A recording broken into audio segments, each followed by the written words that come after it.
नमस्ते, मैं सोमा पाठक, आप सबकी वेल विशर। आज आप लोगों को कुछ ऐसे टिप्स देना चाहती हूँ जो बाथरूम से रिलेटेड है, जो हम कई बार गलती करते हैं और जिसकी वजह से हमारे स्पेशली लेडीज़ लोगों को, घर के जो लेडी मेंबर्स हैं, उनको फेस करना पड़ता है प्रॉब्लम। तो आइए जानते हैं ये क्या क्या टिप्स है, क्या नहीं करना चाहिए, क्या करना चाहिए। पर उसके आगे ये बता दूं कि ये रेकी से रिलेटेड बिल्कुल भी नहीं है, पर as I am a well wisher, इसीलिए मैं चाहती हूँ कि मुझे थोड़ा बहुत जहाँ से भी जो नॉलेज मिले वो आप सबके साथ शेयर करूँ। हो सकता है ये जो टिप्स देने वाली हूँ वो आप लोगों को वास्तु के हिसाब से पता हो तो बहुत ही अच्छा है, आप लोग फॉलो ज़रूर कीजिए। और अगर आपको नहीं पता है तो ये वास्तु के हिसाब से इन चीज़ों को थोड़ा मानने की कोशिश कीजिए, फॉलो कीजिए, ताकि आपके लाइफ में खुशियाँ बनी रहे, घर की लेडीज़ हेल्दी रहे, उनको गायनेकोलॉजिकल प्रॉब्लम्स फेस ना करना पड़े। तो आइए शुरू करते हैं। क्या है वो टिप्स? एक्चुअली ये बाथरूम से रिलेटेड है। सबसे पहली टिप, बाथरूम में फटा हुआ पुराना चप्पल बिल्कुल मत यूज़ कीजिएगा। एक बाथरूम के लिए स्पेशल चप्पल रखिए, पर वो पुराना या फटा हुआ नहीं, टूटा हुआ नहीं होना चाहिए कि ओके। नेक्स्ट है, बाथरूम में मिरर, आईना अगर लगाया हुआ है तो सबसे पहली बात, उसमें क्रैक नहीं होना चाहिए। कई बार हम क्या करते हैं, टूटा फूटा थोड़ा सा क्रैक अगर आ गया है किसी आईने में, घर में यूज़ करने वाले, उसको हम बाथरूम में लगा देते हैं, फेंकने का मन नहीं होता, पर ये बहुत ही बुरा इफ़ेक्ट देता है, आप लोगों के लाइफ में नेगेटिविटी ला सकता है। इसीलिए टूटा हुआ मिरर या टूटा हुआ आईना बिल्कुल भी बाथरूम में न रखें। बाथरूम के किस डायरेक्शन में आपको मिरर रखना चाहिए, आईना रखना चाहिए, आइए जानते हैं।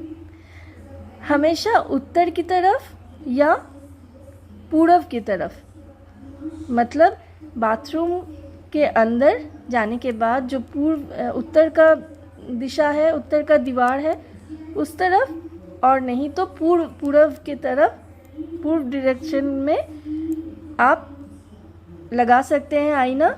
पर भूल के भी दक्षिण के दीवार में मत लगाइएगा आईने को, ये ध्यान रखिए। दक्षिण के दिशा में, यानी कि साउथ के दिशा में, साउथ के डायरेक्शन में बिल्कुल भी मिरर नहीं लगाना है आपको बाथरूम में। ये सिर्फ बाथरूम के बारे में ही बात हो रहा है, ओके। नेक्स्ट है, हम जब नहाते हैं, चाहे वो हम मेल है, फीमेल है, बच्चे हैं, नहाने के बाद हमारे बाल झड़ने की वजह से वो बाल जाके हमने शैम्पू किया या ऐसे ही नहाते वक्त हेयर फॉल हो रहा है, तो हमारे बाल जाके नेट में, ड्रेनेज का जो नेट होता है, बाथरूम का जो नेट होता है, वहाँ पर जाके अटक जाता है, वहाँ पर जाके जमा हो जाता है एक्चुअली। तो ये बिल्कुल भी ना होने दे। थोड़ा सा ध्यान रखें, जब भी देखें कि हेयर फॉल की वजह से या नहाने के बाद बहुत सारा बाल वहाँ पर जमा हो चुका है, प्लीज़ उनको उठा के डस्टबिन में फेंक दीजिए। जाली हमेशा, बाथरूम का जो जाली है, बाथरूम का जो नेट है, वो हमेशा क्लीन होना चाहिए, क्योंकि हमारे शरीर से, मन से, हम जब नहाते हैं, हमारे शरीर से, मन से सारी नेगेटिविटीज़ हमारे लाइफ से ड्रेन आउट होती है। और वही अगर ब्लॉक करके रखें, वो भी बालों से, तो ऑटोमेटिकली आपके लाइफ में ढेर सारे ब्लॉकेजेस क्रिएट होंगे। वो फिनेंशियली भी हो सकता है और मेंटली, इमोशनली भी ब्लॉकेज हो सकता है। जिसका जैसा प्रॉब्लम है उस हिसाब से आपके लाइफ में प्रॉब्लम्स आ सकते हैं, ब्लॉकेजेस क्रिएट हो सकते हैं। तो बाथरूम में जो नेट है उसको हमेशा साफ रखिए।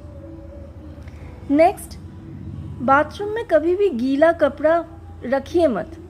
हम लोग बहुत बार ऐसे करते हैं, जल्दबाजी में हो या ऐसा लगता है कि पानी झड़ जाए उसके बाद हम बाहर सुखाने देंगे, तो इस चक्कर में हम कपड़ों को, भीगे कपड़ों को वैसे ही टांग देते हैं बाथरूम में, रख देते हैं वहीं पर, और याद भी नहीं रहता है। फिर जब बाथरूम में जाते हैं तभी याद आता है और फिर हम जाके बाहर रखते। पर ऐसा बिल्कुल मत कीजिए।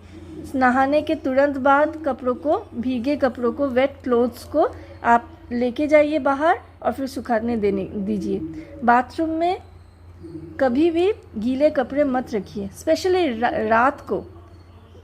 ऐसा होता है कि हम जॉब से आते हैं और फिर नहाने के बाद टायर्ड भी रहते हैं, इसी वजह से ध्यान भी नहीं रहता, वो बाथरूम में ही छोड़ देते हैं। रात को तो बिल्कुल ही नहीं रखना है। आप जब खुद निकल रहे हैं बाथरूम से, ध्यान से कपड़ों को, भीगे कपड़ों को बाहर निकाल लीजिए। ध्यान रहेगा ना। नेक्स्ट है बाल्टी। जो बकेट होता है, जो बकेट रहता है हमारे बाथरूम में, उसे कभी भी खाली मत रखिए। यही मेन पॉइंट है जो हर लेडी को स्पेशली ये जानने की ज़रूरत है।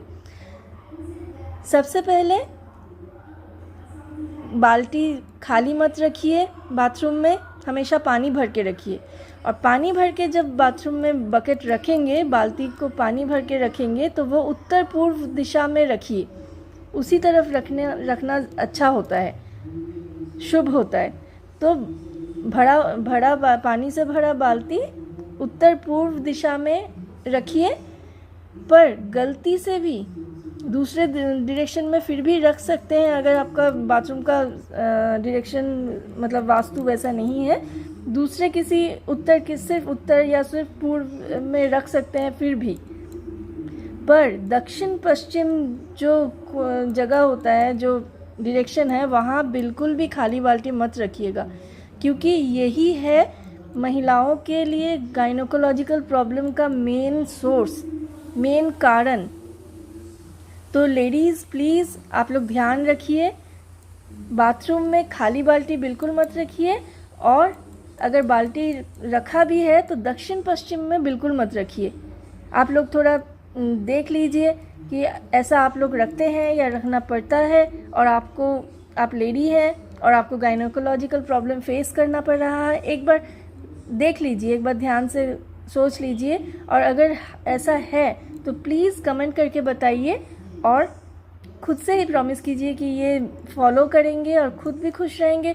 क्योंकि घर की महिलाएं अगर खुश रहें, स्वस्थ रहें, तो फैमिली मेम्बर्स बाकी जो होते हैं वो वैसे भी स्वस्थ रहते हैं, खुश रहते हैं, क्योंकि घर की महिलाएं उनको स्वस्थ रखती हैं, है ना। तो इन चीज़ों का ध्यान रखिए, और इन बाथरूम के इन टिप्स को अगर आप फॉलो करेंगे, ये आपके लाइफ से दरिद्रता को दूर करेगी। दरिद्रता को कभी आपके घर में आने नहीं देगी। आप एक प्रॉस्परस और बहुत ही खुशहाल जीवन जिएंगे। अगर अच्छा लगा हो तो फिर लाइक शेयर कीजिए, कमेंट्स करके ज़रूर बताइएगा। मैं आप लोगों के लिए ऐसे टिप्स ज़रूर लाने की कोशिश करूँगी। पर मेन थिंग रेकी है, न्यूमरोलॉजी है। रेकी सीख के आप खुद को खुश रखिए, खुद को सुखी रखिए, खुद को स्वस्थ रखिए, और फैमिली मेम्बर्स भी खुश रहेंगे। आपके पॉजिटिव रहने की वजह से बाकी सब भी पॉजिटिव रहेंगे, और एक परिवार अगर खुश रहता है, स्वस्थ रहता है, सुखी रहता है, तो फिर मोहल्ले के बाकी को भी वो पॉजिटिविटी मिलती है। ऐसे ही मोहल्ले से शहर, शहर से कंट्री, कंट्री से वर्ल्ड, सभी में एक खुशहाली, एक पॉजिटिविटी स्प्रेड होता है। थोड़ा ज़्यादा ज्ञान दे दिया, आज यहीं तक। नमस्ते।